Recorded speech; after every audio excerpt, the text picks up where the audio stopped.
In the heart of the Wild West, the town of Red Rock was quiet, but simmering with the undercurrent of suspicion, gossip, and a strict sense of tradition. The town itself was small, dusty streets lined with saloons, a sheriff's office, a blacksmith, a general store, and a handful of wooden homes. Life was hard but predictable, each resident knowing their place and duties. Into this town rode Ethan Caldwell, a tall, broad-shouldered rancher with weather-beaten skin and a reputation for toughness, honesty, and a temper that could ignite at the slightest insult. He was a man of principle, a loner by choice, known for his success in cattle and his unmatched skill with a revolver. People in Red Rock respected him, but they also whispered about his solitary life. One late afternoon, the town buzzed with an unusual commotion. A horse-drawn wagon rolled slowly into town, stirring dust in a way that caused residents to pause and stare. At the reins was a man nobody recognized, and in the wagon sat a mysterious woman, pale and frail with eyes that hinted at both fear and defiance. Her clothes were simple but worn, suggesting a life of hardship. Yet there was an elegance in her posture, a resilience that drew Ethan's immediate attention. The woman's presence stirred gossip. Who was she, and why had she come to Red Rock? Ethan approached the wagon, his boots crunching on the dry dirt. He asked the woman her name, and with a hesitant voice she replied, "Clara Monroe." Her voice carried a soft tone that seemed out of place in the harsh world of the Wild West. Ethan sensed that she was not merely a traveler, but someone with a past heavy enough to bring her into his town for reasons unknown. As he led her down to the main street, the townsfolk gathered, curiosity lighting their faces. Whispers spread. Who is she? Where did she come from? Why is Caldwell interested in her? Ethan uncharacteristically made an impulsive claim that stunned everyone. She's my wife. The words hung in the air like smoke from a gunshot. The town fell silent. Clara's expression shifted from surprise to confusion, then to a forced composure. She was clearly caught off guard by Ethan's bold declaration, but she did not deny it. The reason behind his audacious statement was unclear, even to Ethan himself. It was partly instinct, partly a protective measure, and partly a challenge to the tight-knit, judgmental town. By claiming Clara as his wife, he was signaling that no one had the authority to interfere in his personal choices. But the declaration sparked a wave of tension. Red Rock had a reputation for conformity, and Ethan's announcement was seen as a challenge. Gossipers whispered about scandal. Some thought it a joke, a drunken trick. Others feared trouble was coming. Clara, meanwhile, felt a mixture of relief and apprehension. Ethan's claim provided her protection, yet it also tied her fate to a man she barely knew. As the sun dipped below the horizon, Ethan led her to his ranch, a sprawling property outside of town with corrals, barns, and a modest but sturdy home. He sensed danger in the town's judgment, but he also knew he had to establish a foundation of trust with Clara. That night, as the wind whispered through the canyon, they sat by the fire. Ethan kept a respectful distance, unsure how to start a conversation with a woman whose past seemed heavier than the stars above. Clara finally broke the silence, saying softly, "I'm not sure if this is real, or if I'm just a joke to you." Ethan stared into the flames, understanding her fear. In that single line, he realized that the challenge he had issued to the town would also test the fragile trust forming between them. The next morning, Red Rock was in an uproar. Ethan's claim that Clara was his wife had ignited a firestorm of gossip, ridicule, and outright hostility. At the general store, men snorted and whispered, "Caldwell's gone mad," while women stared, scandalized at the idea that Clara might actually be his wife. Even the sheriff, a stoic man named Tom Harding, approached Ethan cautiously. "Ethan," the sheriff began, his tone serious but measured. "What's going on? This woman? Is she really?" "She's under my protection," Ethan interrupted, his voice firm. "I said she's my wife. End of discussion." The sheriff shook his head but didn't press further. In Red Rock, reputation was everything. Ethan's decision challenged the town's unspoken rules. Some townsfolk decided to act. A group of cattle ranchers, old rivals of Ethan's, rode up to his property that afternoon, faces grim under wide-brimmed hats. They sneered, asking whether he thought he could simply bring a stranger woman and claim her as his own. Ethan, calm but alert, met their hostility with a sharp glare. "I don't answer to the town," he said evenly, and I don't answer to men who think they can bully their way into my life." The tension escalated. The men laughed at the audacity of a rancher, publicly defending a woman whose background they knew nothing about. Clara, watching from the porch, felt a pang of fear. She had expected distrust but not open confrontation. Ethan, however, was unyielding. He knew the town's judgment wasn't just social, it could turn violent. To protect Clara, he had to make a bold statement. The following days saw Ethan walking the town streets with Clara at his side. Each step was a statement. She was under his protection, and anyone who challenged that would answer to him. Meanwhile, the whispers became rumors, and rumors became challenges. The saloon, normally a place of laughter and drinking, became a meeting ground for plotting townsfolk. They discussed Ethan's claim with disbelief.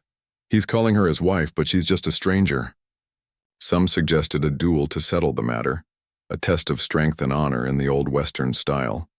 Ethan, understanding the stakes, decided to confront the hostility directly. He called for a town gathering in the main square. On the morning of the confrontation, townsfolk gathered, curious and suspicious. Clara stood beside Ethan, her nerves tight but her resolve growing. When Ethan addressed the crowd, his words were deliberate, strong, and commanding. "This woman is under my protection. I've called her my wife, yes, but not for jokes or games. She is here, she is safe, and I will not allow anyone to harm or question her because of your doubts or prejudices." A murmur ran through the crowd. Some were impressed by his courage, others enraged.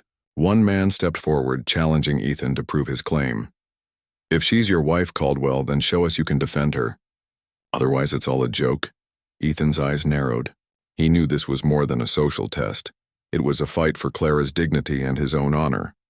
And so began a series of tense encounters. Duels of words, stares, and eventually a test of skill with firearms, as the townsfolk attempted to intimidate him into retreating. Through it all, Clara began to see Ethan not just as a protector, but as a man of principle, a man who would defy the world for her safety. Her initial suspicion that she was a mere pawn in his bravado slowly shifted to a cautious respect, though she still whispered to herself, "Am I just a joke?" Tensions in Red Rock had reached a boiling point. Ethan's bold claim that Clara was his wife had become the center of gossip, ridicule, and anger. The town no longer whispered behind closed doors. They openly confronted him in the streets, demanding explanations and, in some cases, revenge. A challenge had been issued. A classic Wild West duel of honor to determine whether Ethan's claim was genuine or merely a joke. The morning of the showdown dawned bright but cold. Dust swirled across the main street of Red Rock as townsfolk gathered, their faces a mix of anticipation, curiosity, and resentment. Clara, standing beside Ethan, felt the weight of every eye upon her. She had grown accustomed to being an outsider, but the intensity of this moment was unlike anything she had experienced. Fear prickled at her spine, yet she also sensed a strange thrill, an understanding that the town's judgment would finally be confronted. Ethan's opponent was Jed Callahan, a former cattle rancher turned town provocateur. Jed had been one of the loudest voices questioning Ethan's audacity, claiming that the woman at Caldwell Ranch was no more than a stranger he had whimsically labeled his wife to mock the town. Jed's reputation for dueling was formidable. He was known for speed with a gun and a flair for theatrics. For weeks, the town had anticipated the confrontation, and now it was here. The sheriff, Tom Harding, reluctantly assumed his role as mediator, ensuring that the duel adhered to the old laws of the West. First blood drawn, fair distance, and a witness to prevent chaos. Ethan and Jed faced each other across the dusty street, hands hovering near their revolvers. Clara's heart pounded as she watched Ethan, trying to read his calm exterior. He appeared steady, almost detached, yet every fiber of his being was alert. His eyes occasionally flicked to her, silently promising protection and acknowledging her presence as central to this conflict. Jed sneered, attempting to provoke Ethan verbally. "So, this is your joke, Caldwell? Playing husband to a woman you barely know? Let's see if your claim holds when steel decides the truth." Ethan didn't respond with anger. He simply nodded. The silence stretched unbearably long, broken only by the whisper of wind and the occasional cough from anxious onlookers. The sheriff signaled. Both men drew their revolvers. Gunpowder smoke filled the air and the first shots rang out. But this duel was different. It wasn't merely a test of speed or aim. Ethan had anticipated not just Jed's aggression, but also the possibility of town betrayal. He had positioned Clara behind a sturdy post, ensuring her safety, and every movement was calculated to defend, not simply retaliate. As the confrontation escalated, a surprising revelation occurred. Jed, in the heat of the duel, stumbled and his revolver misfired. The crowd gasped. Ethan had a clear advantage now, yet he didn't shoot. He lowered his gun and addressed Jed directly. "This isn't about proving I'm faster than you. It's about respect. About not letting fear or judgment dictate a woman's life. Clara is under my protection, yes, but she's not a pawn for your amusement." The words shocked the crowd. Ethan's defiance was no longer just a matter of audacity. It became moral authority. His calm and principled stand highlighted the pettiness of Jed's challenge. The townsfolk murmured among themselves, their previous confidence shaken. Clara's eyes welled with tears, not from fear but from the realization that Ethan's commitment was genuine. He wasn't calling her wife as a joke, a stunt, or a mockery. He was staking his honor on her safety and dignity. Jed, humiliated and enraged, finally recognized that the duel had been lost not because of gun skills, but because of integrity and courage, qualities that no trickery could overcome. He lowered his revolver, muttering bitterly, "You win, but don't think this town will forget." Ethan didn't gloat. He simply turned to Clara, offering her his hand. She hesitated for a moment, feeling the weight of everything that had happened, the whispers, the threats, the constant tension, and then accepted it. In that gesture there was a silent acknowledgement. Trust was fragile but now forming. Ethan had shown that actions, not words, defined the claim of wife he had made. As the dust settled, the town began to reassess. People who had ridiculed him found themselves in awe of his courage. Parents pulled their children aside to whisper lessons of honor, integrity, and standing up for what is right regardless of public opinion. A sense of respect, tentative yet growing, started to replace the hostility that had dominated Red Rock for weeks. Clara, still shaking slightly, finally spoke to Ethan. I didn't know if you were serious. I thought maybe this was some wild story you were spinning." Ethan looked at her steadily, a rare softness in his weathered eyes.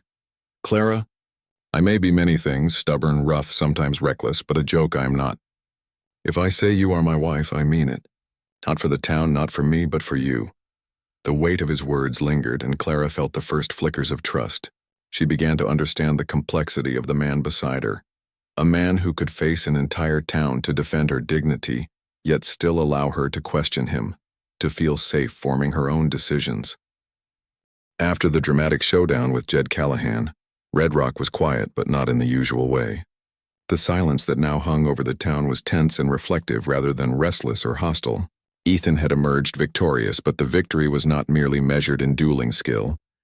It was in principle, in courage, and in the protection of Clara. Yet, the aftermath of such a confrontation was complex. The town had witnessed a disruption of its social order, a challenge to its norms, and an audacious act that defied tradition. Many townsfolk were still reluctant to fully accept Ethan's claim, even as they respected his courage. Clara, meanwhile, was navigating her own internal storm. She had spent weeks in uncertainty, arriving in Red Rock with nothing but fear and faint hope, being thrust into the spotlight of gossip, and now standing at the edge of her new reality with Ethan by her side. She was beginning to see him as more than a rugged rancher with a temper. He was a man willing to stand against the weight of public opinion for her. But trust was delicate, and she often wondered if she was merely being swept along in a grand performance. Ethan understood this. Over the following days, he focused on creating a sense of normalcy while rebuilding trust with Clara. He introduced her to the routines of ranch life, feeding cattle, checking fences, managing supplies, gradually helping her feel competent and included. At first, she was hesitant, unsure of her place, but the steady rhythm of work and Ethan's quiet guidance helped her find confidence. Each task was an unspoken lesson. That trust, like a fence post, needed time to become strong and stable. Meanwhile, the town began to engage differently with the couple. While a few persistent skeptics whispered about the strangeness of their arrangement, others began to offer gestures of tentative acceptance. The storekeeper, for example, invited Clara to help with deliveries, complimenting her efficiency. The blacksmith nodded at her with a quiet respect, acknowledging the courage she had shown by standing beside Ethan. Even children, less constrained by judgment, began to follow her around the street, curious and respectful, sensing that she had earned her place in the town through bravery rather than status or gossip. Ethan, aware of the ongoing tensions, remained vigilant, but did not allow hostility to dictate their daily lives.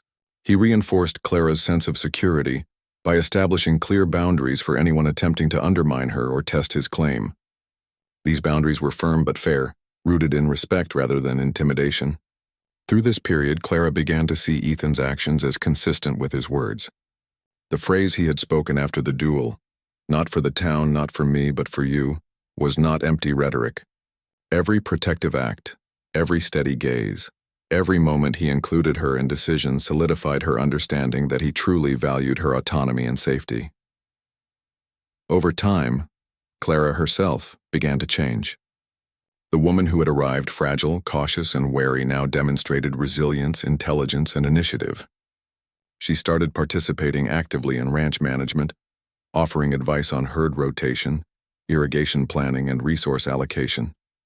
Ethan observed her transformation with a quiet pride, recognizing that while he had protected her body from the town's scrutiny, it was her spirit he admired most. The partnership between them began to resemble that of equals, bound not just by a social claim but by mutual respect and shared responsibility.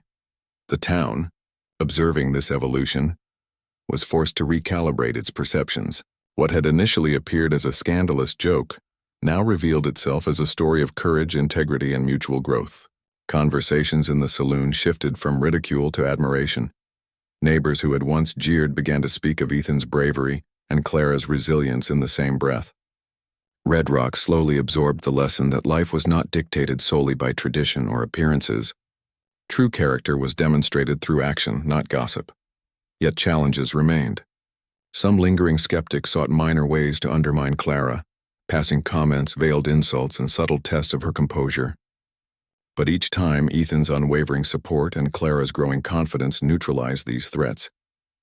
Over shared evenings by the fire, they discussed not only practical matters but also personal philosophies.